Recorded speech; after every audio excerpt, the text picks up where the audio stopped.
Embaixador, é um prazer tê-lo aqui. Hoje é um ótimo momento para conversarmos. Obrigado pela presença.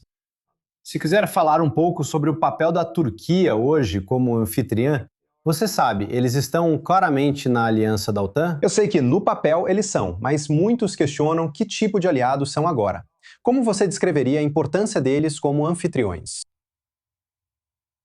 Bem, somos Estados-membros da OTAN desde o início, desde 1952.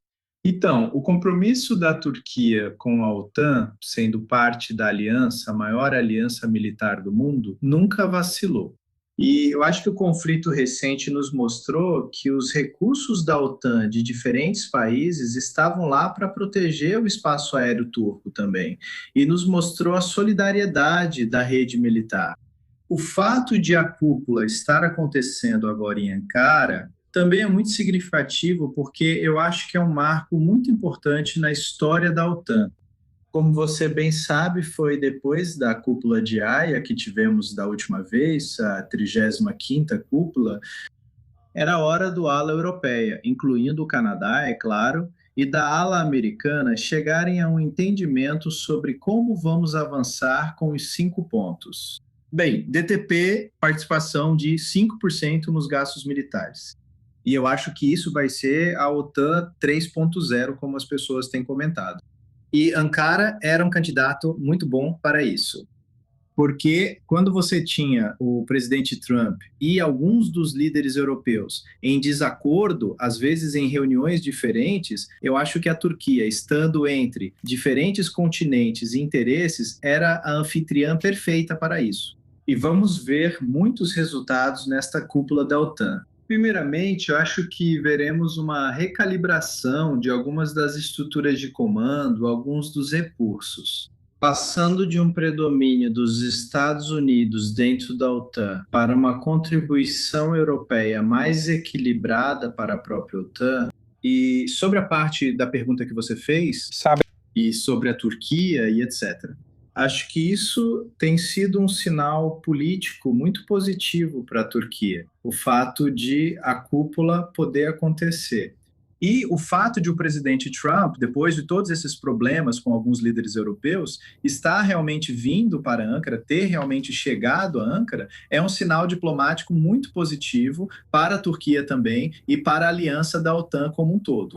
Como eu disse no começo, a Turquia, estando na ala europeia da aliança da OTAN, precisa aumentar para 5% e já está fazendo isso. Está desenvolvendo sua indústria de defesa de forma bastante rápida e está avançando de acordo com as previsões europeias e com o que foi acordado na cúpula em Haia. agora, eu sei que existe um histórico profundo de inimizade entre a Turquia e a Rússia. Nada simples depois de centenas de anos de interação aqui, muitas guerras. Mas veja, na última década mais ou menos, houve a percepção, e eu acho que é uma realidade, de que a Turquia se aproximou muito da Rússia sob o comando de Putin. Ou pelo menos eles parecem, sabe, atuar um pouco como intermediários nisso. Quero mencionar isso porque vimos algumas imagens enquanto você falava do presidente Zelensky da Ucrânia descendo do avião e chegando para essa reunião hoje. Obviamente não é um membro da OTAN e até onde sabemos não há caminho para se tornar um membro da OTAN. Mesmo assim, ele está lá e essa questão será bastante discutida na conferência, seja por ele ou por outros participantes. Qual é o papel da Turquia nessa dinâmica entre a Ucrânia e a Rússia, possivelmente com o presidente Trump no meio disso? A Turquia se encaixa perfeitamente. É membro da aliança da OTAN, tem uma relação muito forte com a Rússia, ela tem uma relação muito forte com a Ucrânia e não deixa de defender o relacionamento que tem tanto com a Ucrânia quanto com a Rússia. O fato de quase termos chegado a um acordo em Istambul no início da guerra entre a Rússia e a Ucrânia é uma prova de quanto poder de influência tínhamos com ambos os países. Se não fosse por certos países intervindo e continuando a guerra, nós teríamos colocado fim a esse conflito logo no início com uma declaração de Istambul, De qualquer forma, chegando aos dias de hoje, sim, na OTAN, a guerra na Ucrânia é uma questão muito importante, está bem ao nosso lado. Nós somos um país do Mar Negro, como a Turquia, e está logo acima de nós, acima do Mar Negro. E às vezes chegam à Turquia, às vezes drones marítimos, e às vezes minas, por causa dessa guerra. Então é muito, muito importante para nós. E é muito importante ter estabilidade no Mar Negro e ter estabilidade entre dois vizinhos nossos ao norte. Então, onde estamos? Acho que temos a ganhar com uma trégua entre esses dois países. E é nisso que temos trabalhado há muito, muito tempo. Temos uma relação estratégica e muito boa, tanto com a Rússia quanto com a Ucrânia. Então, é aí que a Turquia se posiciona. Mas, é claro, sendo Estado membro da OTAN, ela segue as decisões tomadas nas cúpulas da OTAN e as aplica. E tem sido um ótimo anfitrião para negociações visando uma trégua entre esses dois países. O que você acha da relação entre o presidente Trump e o presidente Erdogan? Ele costuma falar de forma muito calorosa. O presidente Trump tem elogiado bastante o presidente Erdogan ultimamente. Você acredita que veremos isso aqui, com ambos os líderes, especialmente o anfitrião turco, querendo demonstrar essa proximidade? Eu estava assistindo pouco antes de entrar, eu estava assistindo quando ele desceu do avião e etc. É óbvio que eles têm um relacionamento muito bom, os dois presidentes juntos. Eu acho que eles se entendem, eles conversam regularmente, eles têm reuniões com bastante frequência em comparação com a maioria dos outros países, por exemplo. E eu acho que vai ser, como eu disse no começo, vai ser uma boa reunião bilateral, porque o presidente Trump está aqui não só para a cúpula da OTAN, mas também para ter uma reunião bilateral com o presidente Erdogan. Eles terão essa reunião bilateral em breve, os resultados serão divulgados na coletiva de imprensa após o encontro. Mas estou ansioso para ter alguns resultados positivos nas nossas relações bilaterais com os Estados Unidos. Um tema de grande interesse para nós e muitos do mundo agora é o conflito com o Irã.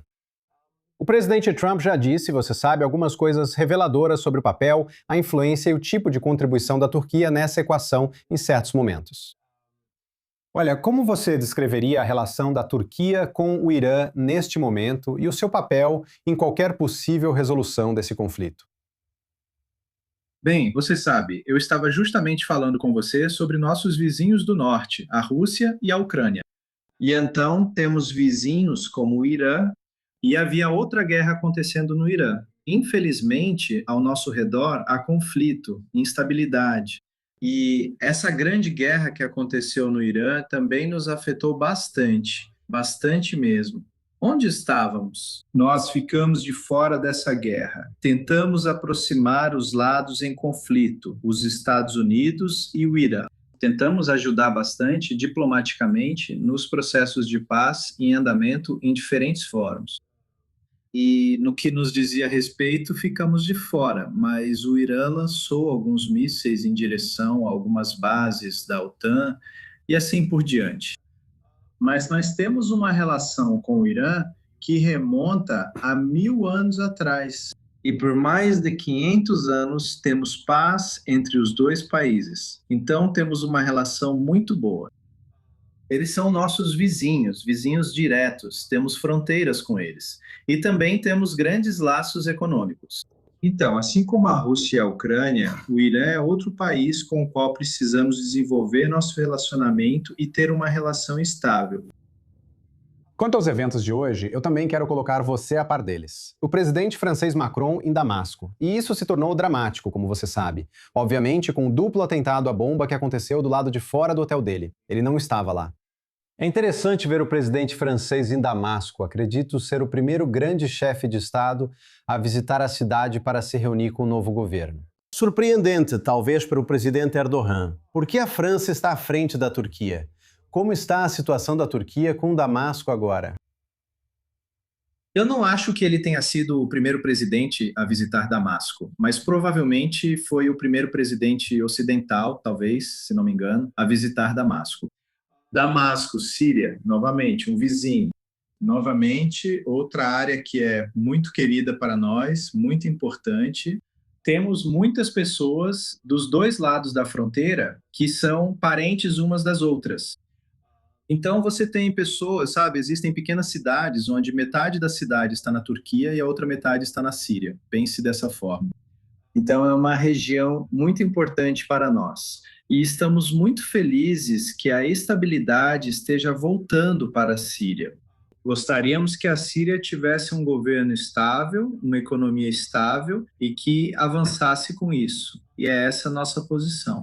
E acho que a França e outros países também estão seguindo essa linha. O presidente Trump vai se encontrar com o presidente Al-Shara durante a cúpula da OTAN aqui em Ankara. E, se você observar, ele está se encontrando com o presidente Zelensky e com o presidente Al-Shara, dois países que, aliás, não são membros da OTAN.